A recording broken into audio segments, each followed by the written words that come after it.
it's Valerie here. Greetings, everybody.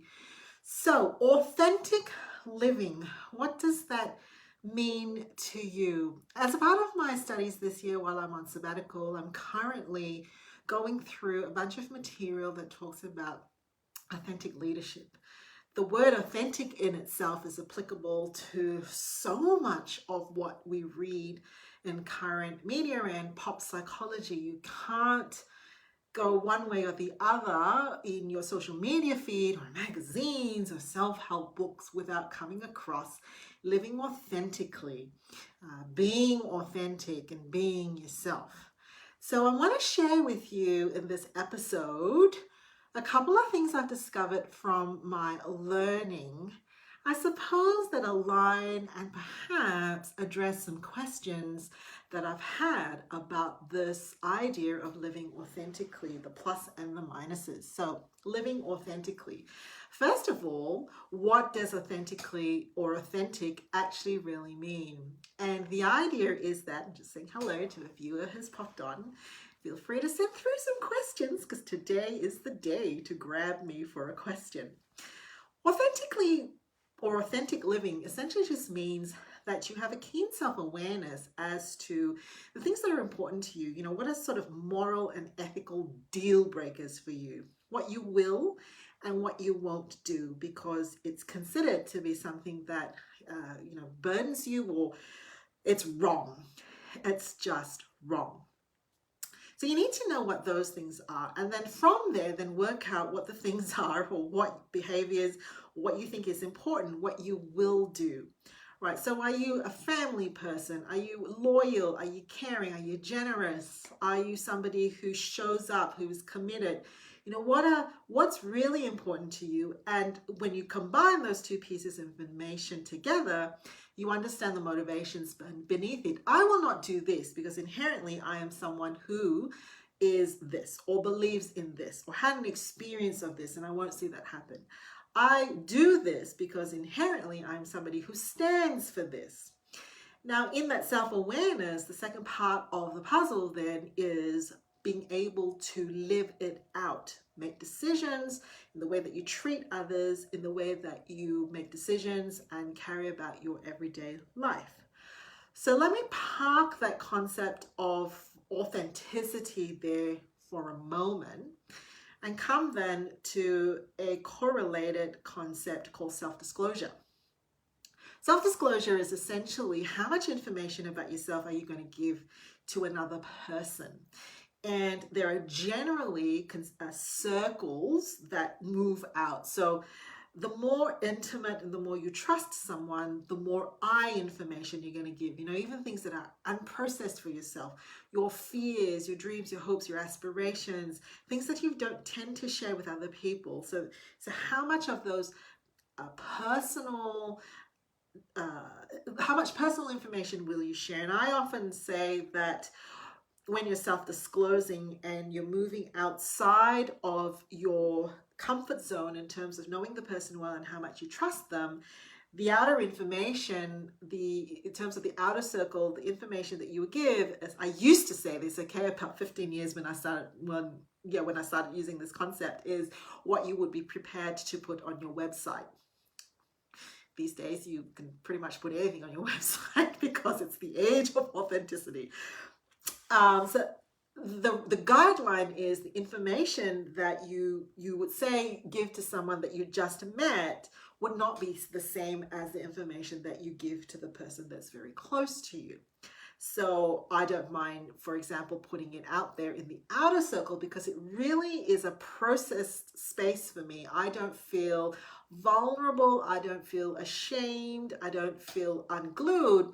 If I would talk to you on a social media platform or on a podcast about information that is accessible by the public, I'm all right with that. But there are going to be some thoughts that I really keep close to my heart and I really only can share with people whom I feel like I can trust, right? So self-disclosure is how much you will self-disclose is a byproduct of how much you trust someone.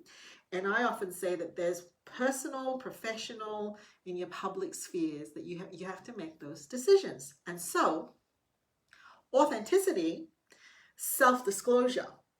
Yes, I want to be true to myself and I want to be genuine in my interactions with people. At the same time, there's wisdom to know how much you can share before it's actually detrimental to you. And then third concept, I guess, is sort of in the middle of self-disclosure, authenticity, is this thing called vulnerability. Vulnerability, right? The degree to which you can let down your guard, share things about yourself that reveal who you are, and not put up a protective shield, right? Not put up a protective shield. So vulnerability is about things like saying, I'm not sure about this. I'm questioning this. I'm not feeling like I'm ready to do this. So it gives information, not just about the things that you know and that you feel confident about, but also the things that you don't. Now, how do you know how far to go?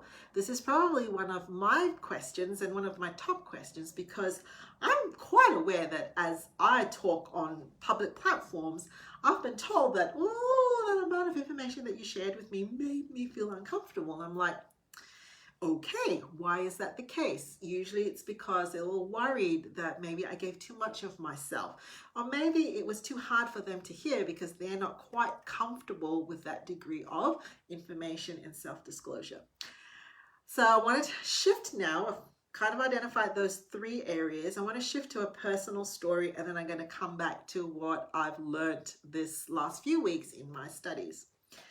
So a personal story would be that I was having a conversation yesterday with someone that I'm really hoping to collaborate with in the future, right? So generally these conversations can happen timestamp today, but the eventual outcome of it often doesn't happen till like 3 years later. Many of the ideas from the Center for Effective Living and now the Center for Effective Serving that I lead, these two entities, many of the ideas and conversations were born, 3 to 5 years ago, and they're already coming to an eventuality now. And that's largely because ideas to reality take time. You have to bring people along on the journey as well. Generally, when someone listens to an idea, it's very much in its initial stages. Anyway, I was having one such conversation with someone yesterday who is very new to me. I only met them very, very recently. And really, truly, I was kind of contemplating how much of my professional self I could share with this person, because I'd met them really in a personal context. So, had coffee with them. They're a new friend, just met them. As these conversations sometimes go, you really resonate with a human being, and very soon you're sharing things, not so much from your personal space, but your passions and, for me, what's happening in the professional realm, the kind of things. And the conversation got around to things like, when it's all been said and done, what is it that you want to see about this particular idea? What's really the driving motivation behind this? What is the actual outcome that you hope to see? Now, when you have a conversation like this, it's very rarely that you have a conversation like this when someone actually says, look, when it's all been said and done, what's really underneath it. And as I'm sharing it, I'm actually assessing, I call it the traffic light syndrome, which is when I don't know, have you encountered this when you're sharing bits, not necessarily about your personal self, but you're sharing your hopes and your dreams and your aspirations? They're really deeply, deeply held things. You rarely share them unless you believe someone will get it and get you, because otherwise they'd be saying, what a dumb idea, right? Because that's already what you say in your own head, what a dumb idea. And as I'm going through the layers and I'm sharing it, I'm going, okay, stage one, what is it for me in the burnout space? Stage one, I share. It's a highly treatable situation. I refuse to admit the premise that we all just get used and burn out, and then that's it, and that's life, full stop. Okay, that's level one. Let's see, how did they go receiving this piece of information and the bold statement that I refuse to accept that reality. Okay, level 1. Level 2. Well, you know, if you're really interested in what's further underneath that is then the belief that not only is it highly treatable, we're heading in the wrong direction with the way that we treat it. I think that needs to be corrected. Level 2, okay, let's see how you go about that. Is there a level of curiosity? Is there a level of, right, okay, level 2. What next level can I share about that? You know, so we're going, and really there comes to a point in this passion of mine where it will then start to intersect with the personal. Like, you don't do something like this unless that it touches you very personally. And the final layer is sharing that. For me, it's all about really the legacy that we leave behind to our children, because I think it's grossly unfair that they have the mess to inherit from us. And they're going to need to see us stand with them and say, it's possible, it's doable. We don't tank out after 15 years of life or doing work and then, sorry, pass it on to the next generation, right? So there is this belief that pushes really down into the personal space. Now, that's where I draw the line. I'm not going to tell you very much more as to why that is personal. Like, that's a different story altogether.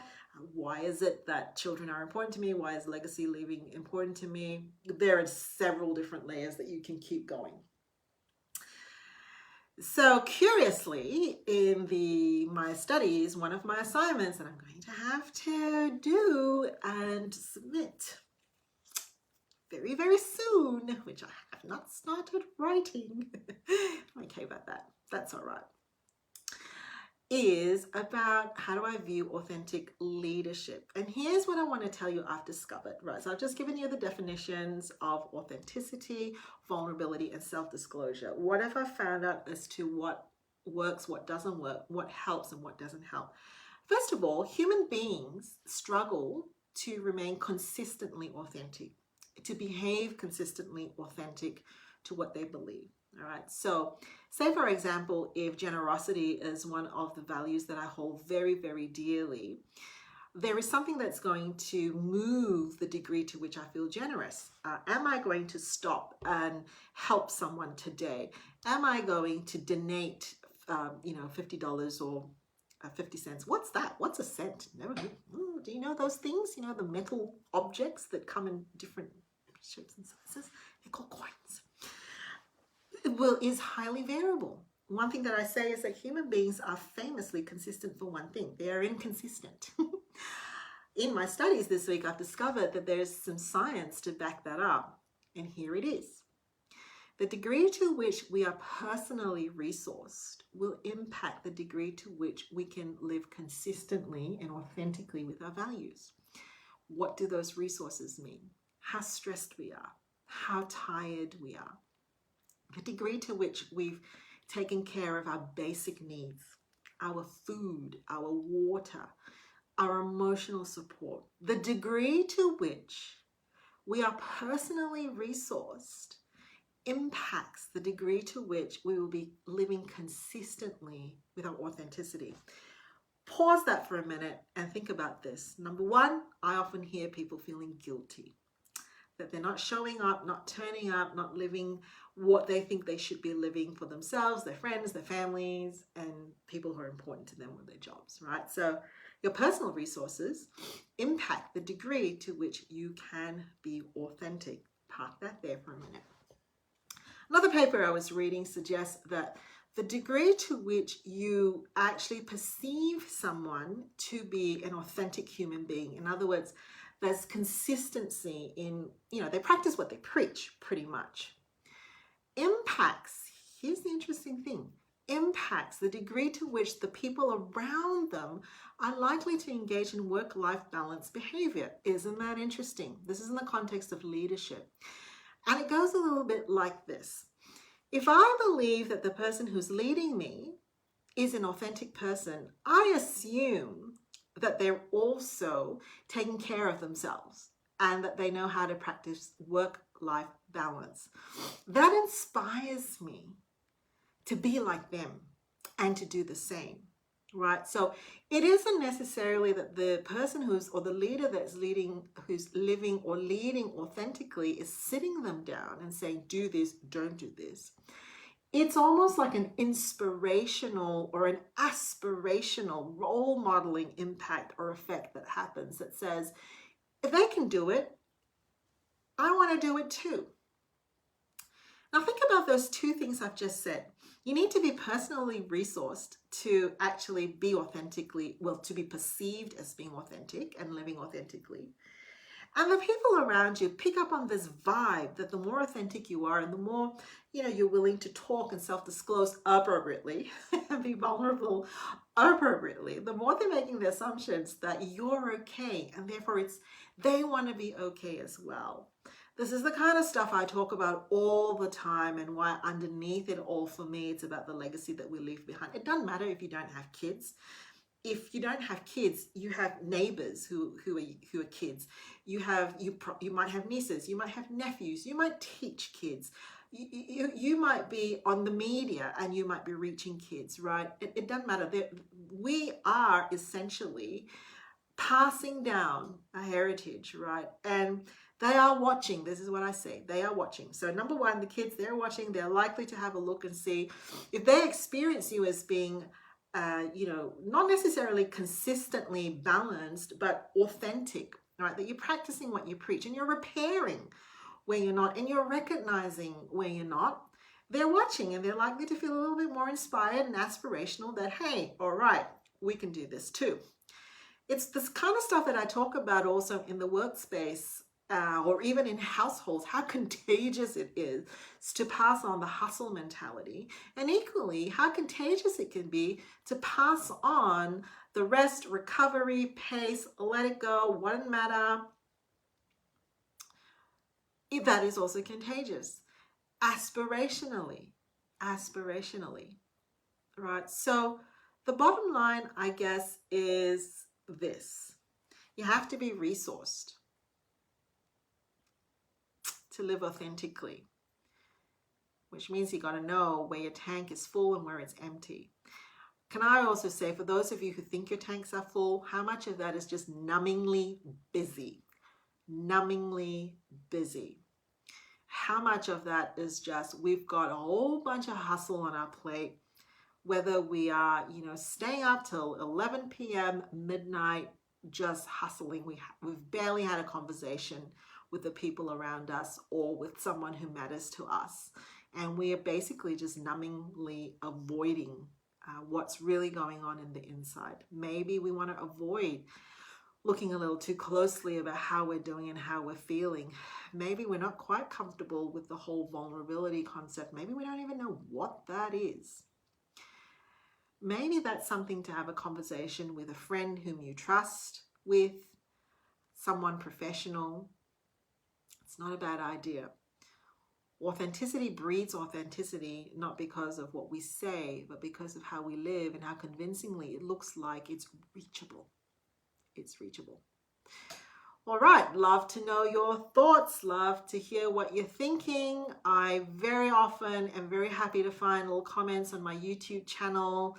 I do not think you can leave me a comment on the podcast, but if you're looking to engage somehow, I'm of course on Facebook at Valerie Ling CFEL. I am on Instagram, Valerie Ling 1. I am on LinkedIn, Valerie Ling. I am on the podcast platforms. My YouTube channel is